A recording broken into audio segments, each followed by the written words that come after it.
तसं काही नाही हो, मी जशी आहे ना तशीच आहे. मग मी बाहेरून आल्यावर तू हसऱ्या चेहऱ्याने माझं स्वागत नाही केलं ग. आणि आज या हास्यरूपी चेहऱ्यावर असं हास्य रंग काय नाही झालं ग. अगं विद्या, माझ्या हातून काही वाईट घडलं का ग? वाईट तर मामाजींच्या हातून झालं.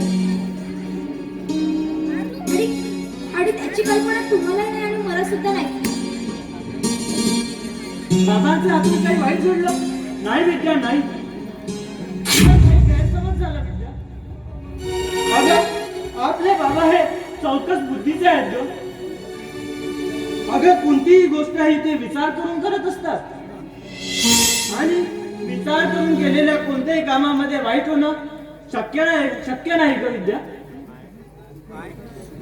हो हो, पण काहीतरी चुका नकळत आपल्या हातातून घडून जातात आणि आपल्याला काही कळतच नाही. बरं असं ते, जेव्हा मामाजी येतील ना तेव्हा आपण त्यांच्याशीच बोलू. अशी कोणती गोष्ट आहे ग जी तुला माहित असून सुद्धा तू मला सांगत नाही? असू द्या ना, ही गोष्ट आता प्रत्यक्षात मी तुम्हाला सांगते. म्हटलं ना मामाजी आले ना तर आपण त्यांच्याशीच बोलू. कुठे गेले बाबा? बाबा म्हणाले की दादांना भेटून येतो.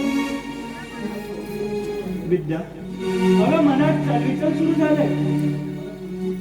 अगं तुला माहित आहे, मला कुणीही काही म्हटले तर ते सर्व मी खपवून घेणार. परंतु माझ्या देवरूपी बाबाला कुणी काही म्हटले तर मी मुळीच खपवून घेणार नाही विद्या.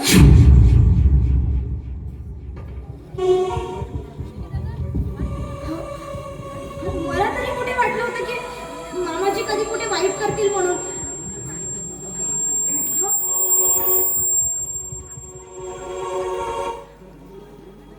माझे माझे भगवंत आहे. आणि अशा देवरूपी माणसाला मी वाईट कशी म्हणू? पण पण त्यांच्या तरुणपणात झालेल्या चुकीबद्दल, हो त्यांच्या चुकीबद्दल ना एक व्यक्ती आत्ताच इथे बोलून गेला. कोण आहे तो? अगं त्याचं नाव सांग मला. मी तर त्याला ओळखत नाही,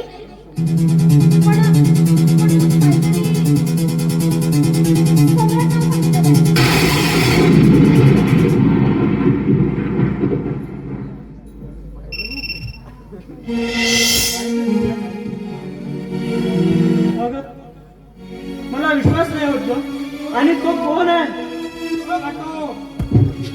काय रे चिंत्या, काय झालं तुला? असं ओरडत काय आलं तू? हो घाटो घाट झालाय घाट. हो तात्याची यक्षगण झालं. नाही. हो खरं अरे नाही. यक्षगण झालं.